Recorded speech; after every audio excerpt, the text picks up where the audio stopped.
Hello, everybody. It's been a while since I've seen you or heard your voice, and it's been a while since you've seen me or heard my voice. But we are going to continue instruction this week. I'm sure you've all seen videos from your other teachers already. Hopefully, you have. Mine has been a bit late because of the quality of the picture. In fact, this is the sixth time I've done this lecture, but who's counting? There was a YouTube video embedded in this lecture. That is where the problem is coming in. So I will pause the presentation for you to watch the YouTube video that I will put the link in the description of this video. So I'm going to try to make these all less than 30 minutes. I know that you guys probably don't want to be sitting down that long. So to keep your attention, I will try to make these less than 30 minutes. The first lecture that I'm going to put out is a review of the lecture that we did immediately before school let out for the crisis. If you remember, we were on the first 5 presidents, so I will put on a timer just to make sure. This one probably won't even be 30 minutes. I'll just talk about the presidency of General Washington. But here's the timer started, and we'll begin. So, first 5 presidents, SOL USH 1.7C. The first 5 presidents, if you'll remember, are George Washington, John Adams, Thomas Jefferson, James Madison, and James Monroe. George Washington, John Adams, Thomas Jefferson, James Madison, James Monroe. If you remember, I went around in the circle of the classroom and everybody shouted their names at me. George Washington, John Adams, Thomas Jefferson, James Madison, James Monroe. George Washington, John Adams, Thomas Jefferson, James Madison, James Monroe. You can shout them at me or at your computer right now. Do it. Well, I didn't hear them, but I'm sure you shouted them at me. So, George Washington, John Adams, Thomas Jefferson, James Madison, and James Monroe.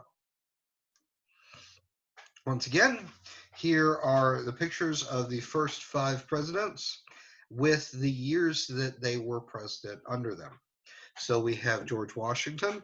He was president from 1789 to 1797. John Adams from 1797 to 1801. Thomas Jefferson, 1801 to 1809. And James Madison from 1809 to 1817. And James Monroe from 1817 to 1825. Here is another picture of our presidents overlaid with the map of the lower 48 states. Here is George Washington, John Adams, Thomas Jefferson, James Madison, and James Monroe. So we are going to start, obviously, with George Washington. George Washington was our first president, and he was president from 1789 to 1797. Now, of course, George Washington is most famous at this point in time for winning the Revolutionary War, for fighting in the French and Indian War, and for being one of the writers of the Constitution. During his presidency, he is most famous for passing the Bill of Rights, which is inside of the Constitution. He got rid of the country's debt, and he set the precedent for every succeeding president. Now, that is a hard sentence to say, set the precedent for every succeeding president. But what that means is he was the example for every president going forward. He was such a good president, such a good leader, both while being president and before being president, that every president and every leader in America since George Washington has wanted to be as good as George Washington or better. And honestly, there have only been about 4 or 5 presidents since George Washington that can say that they were as good as George Washington. So he set the precedent for every succeeding president. I found this picture online. I thought it was pretty funny, so I put it up. This on the right is an artist's interpretation of what George Washington would look like if he was alive today. George Washington never smiles in any of his pictures. That is because he wore dentures. Now, there's a myth that says that George Washington had wooden teeth. His dentures were not made of wood. That is a myth. However, they did stain really bad and turned brown. And George Washington was embarrassed that his teeth were brown, which is why he's never smiling in any pictures being taken or any portraits that were taken of him.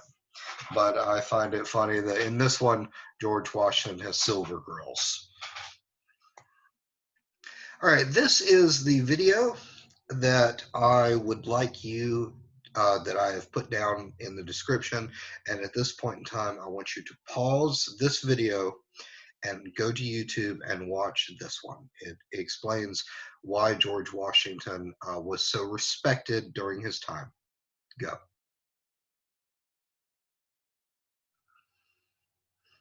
Okay, so I'm assuming you watched the video. George Washington's capital was not Washington, D.C. That city had not been built yet. George Washington's capital was New York City. It was the largest city at the time. It still is the largest city in the United States. So people thought it would make an obvious capital. They moved it from Philadelphia to New York. And the first problem that George Washington faced during his presidency was the passing of the Bill of Rights. And the Bill of Rights is inside the Constitution, so we are going to talk about the passing of the Constitution. The big states like Virginia and New York did not want the Constitution to be passed. They were against the Constitution in the very beginning. Now, if you remember, the Constitution sets up our government, and there are three branches. There is the legislative branch, the executive branch, and the judicial branch. The legislative branch is made up of the Senate and the House of Representatives. The House of Representatives, every state gets a different number based on the population. But in the Senate, every state gets 2 votes regardless of how many people are in the state. So Virginia and New York were huge states at the time, and they thought it was unfair that a little bitty state like Delaware or like New Hampshire would get the exact same votes as the big states of Virginia and New York.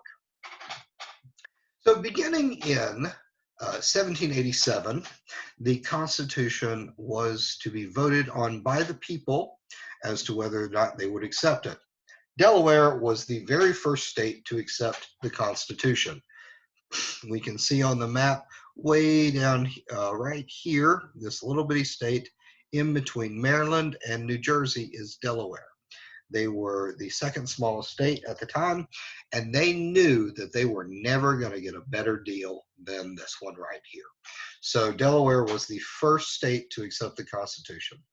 Then we have Pennsylvania, New Jersey, Georgia, Connecticut, Massachusetts, Maryland, South Carolina, and all the states agreed that if 9 states accepted the Constitution, then everybody would accept the Constitution.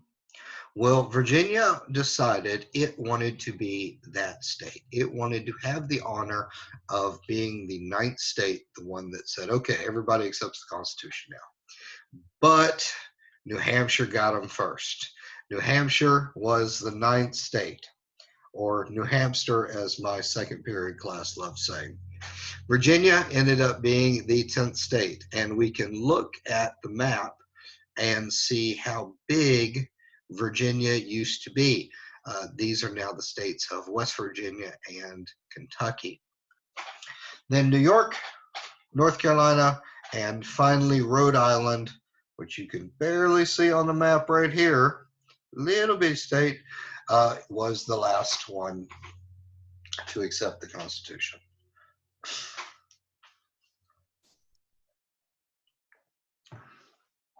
George Washington's second task as president was he needed to pay off America's debt. George Washington understood that your word is your honor. And if you borrow money and you say you're going to pay it back, or if you do anything and say you're going to pay this person back, or this person does you a favor, so you're going to do them a favor, or you just make a promise, then you need to do that. That is your word. That is how people look at you. If you make a promise and then you don't keep it, well, that makes you a liar.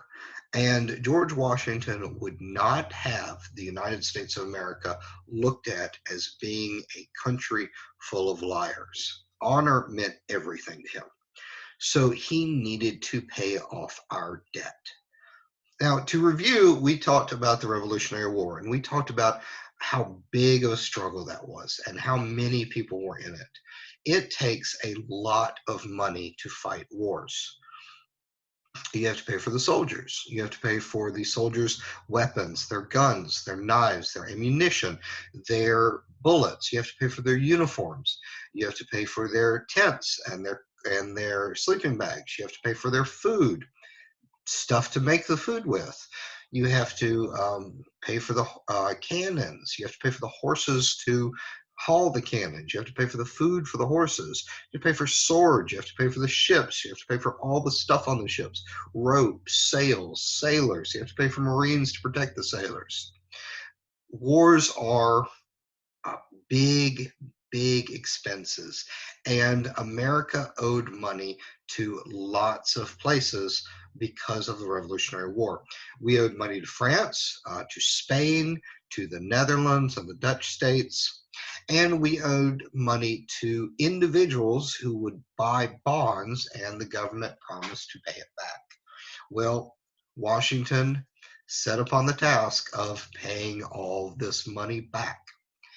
Now, one of the great things about Washington was that he knew that he wasn't always the smartest person in the room. But just because he wasn't always the smartest person in the room doesn't mean he couldn't use the smartest person in the room to help him further his goals. That is what a good leader does. A good leader searches out people that are more intelligent or more knowledgeable than he or she is and uses them to their advantage. So he chose the three smartest people he could find to be his three main advisors. He chose the smartest lawyer in the land for the first vice president, John Adams.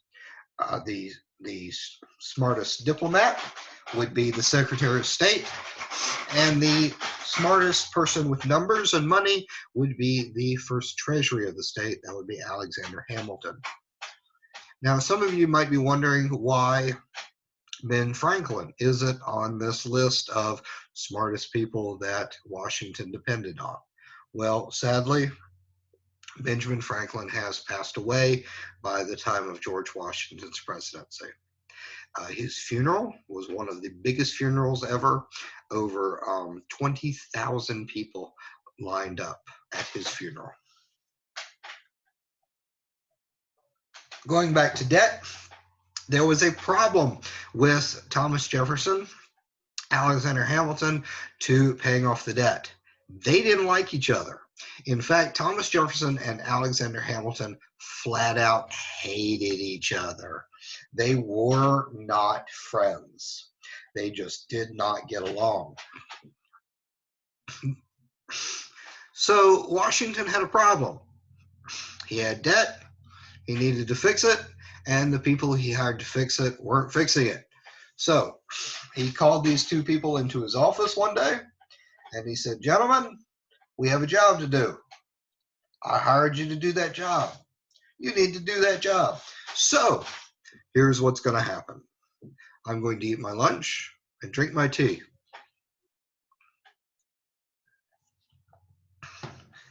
And while I am doing this, I'm going to see you two in my garden talking to each other. You're going to be walking up and down the garden. And while you are doing this, you are going to figure out how to get rid of our debt. And after I eat my lunch and drink my tea, you are going to come back in and you are going to tell me how to fix it. So Thomas Jefferson and Alexander Hamilton went out into the garden and they talked to each other. And you see, at this point in time, Virginia had already paid off its portion of the debt. Virginia was a very rich state back then. Thomas Jefferson was from Virginia. Alexander Hamilton was from New York. New York had not paid off its debt. It was having trouble with that. So Alexander Hamilton looked at Thomas Jefferson and said, Mr. Jefferson, we need help. New York and the rest of the country needs help in paying off the debt. Thomas Jefferson said, I can appreciate that, but Virginia has already paid off its debt. Why should the taxpayers of Virginia pay more money because New York can't get its act together? Well, Alexander Hamilton thought for a minute. And he said, I tell you what, would you rather be here or in Virginia? Thomas Jefferson from Virginia said, well, I'd rather be in Virginia. And Alexander Hamilton said, yeah, and so would President Washington. I know that President Washington is not happy here in New York. I know he wants to be in Virginia. So I have a proposition.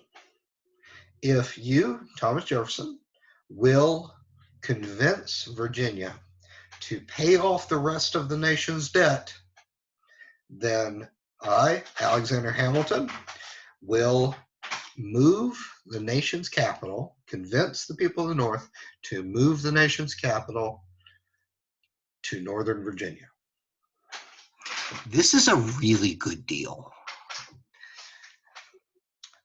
Now, Alexander Hamilton would have liked New York to be the capital. Alexander Hamilton was from New York, but he knew that the debt crisis was more important than what he wanted. And even though Thomas Jefferson knew the people of Virginia didn't want to pay more in taxes, he knew that having the nation's capital in Northern Virginia was better than having it in New York. They compromised. This is people working together. Did both of them get everything they wanted? No. No. But did they get the most important thing they wanted? Yes.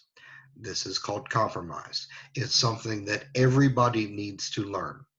Everybody needs to compromise at some point in their life to get what they want, or they're just going to lose everything. Now, did Thomas Jefferson and Alexander Hamilton like each other after that? Did they become best friends? No. Why would they? They still didn't like each other, but they acted like adults. They compromised, and they got stuff done. Alexander Hamilton agreed to move the capital to Virginia if Virginia would pay off the debt. And they would name this new city Washington, D.C. Washington, by the way, was not a fan of naming a city after him.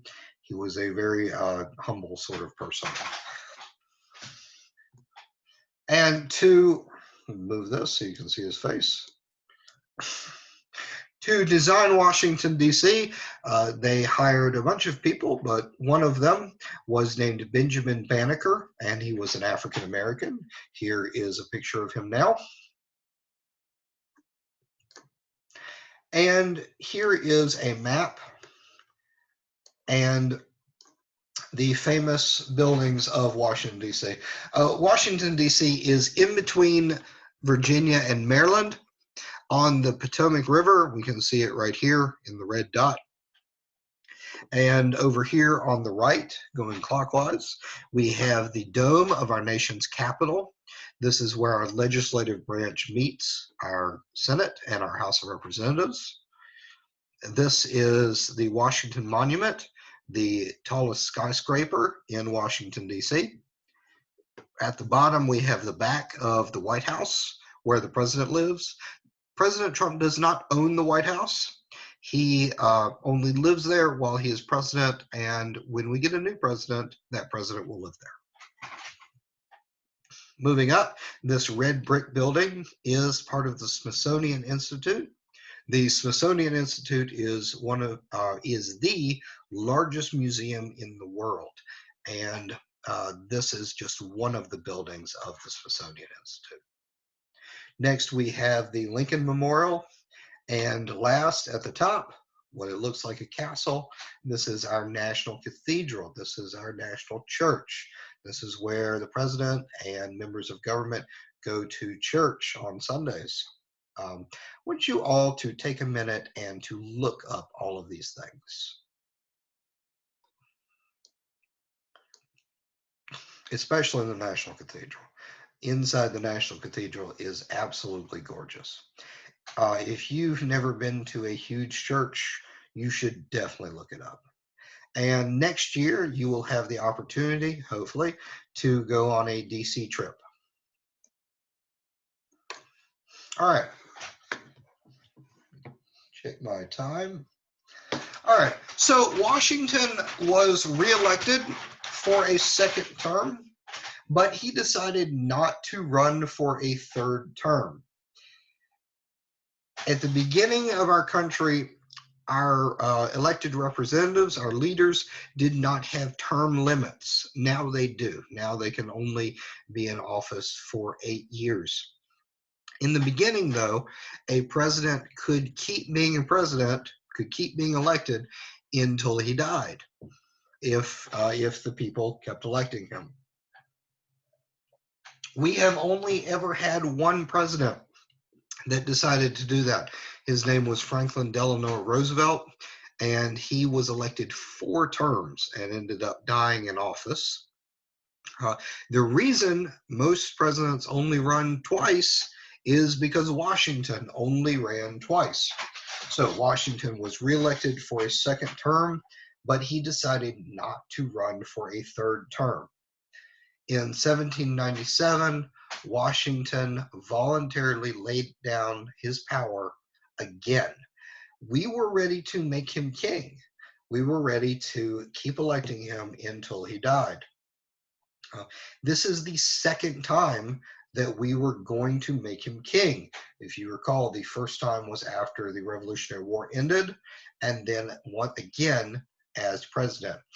This makes him, George Washington, the only person in history who has turned down the chance to be king twice. And that alone, if he did nothing else, might make him one of the greatest people ever to live, if not the greatest. In his farewell address, Washington warned Americans not to do 2 things. Number 1, do not form political parties.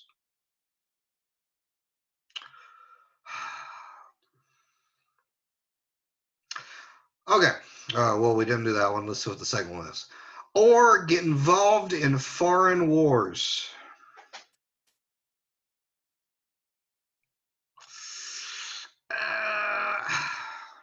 Oops. Yeah, we did both of those things like 10 years from this point. So that didn't work out too well. Washington retired to his home in Mount Vernon. If you all remember, I showed you Mount Vernon before we left with the ha-ha walls and that apparently dumb dog that he had. Oh wait, I'm getting ahead of myself. So when King George III, the king of the British Empire, the king that gave America so much trouble, learned that Washington had given up power, King George III said, truly he, meaning George Washington, is the greatest man of our age. George Washington's arch enemy, his greatest nemesis, said that he was the best man alive. And if you're judged how your enemies think of you, wow. So, like I was saying, George Washington went home to Mount Vernon, played with his dog, with the ha-ha-laws. He was raising his grandson at this point in time. His son tragically died during the Revolutionary War, during the siege of Yorktown. So he was raising his grandson, and he liked visitors, and he liked riding his horse. He was out riding his horse in December when a storm hit, and he got sick. His throat got infected, and doctors were called in. Now, doctors did not understand germs back then. They thought that sickness was caused by blood in your body going bad. This was a very old idea. It had been around since the Roman empires. Julius Caesar thought the same thing, and doctors still thought that in the 1700s. And they thought that the way to make you better, and this is wrong, do not do this, was to cut you and to make you bleed so the bad blood comes out. There's no such thing as bad blood. But that's what they thought back then. And on December 14th, 1799, George Washington accidentally bled to death under the care of his doctors. He was only in his 60s. He was not very old at all. So that is the life and times of George Washington, the first American and possibly the greatest one of us. All right, so we are going to end the lecture there. This should have been review for most of you. On the next lecture, I will be talking about John Adams and Thomas Jefferson. So I hope all of you have a good day, and I will see you later.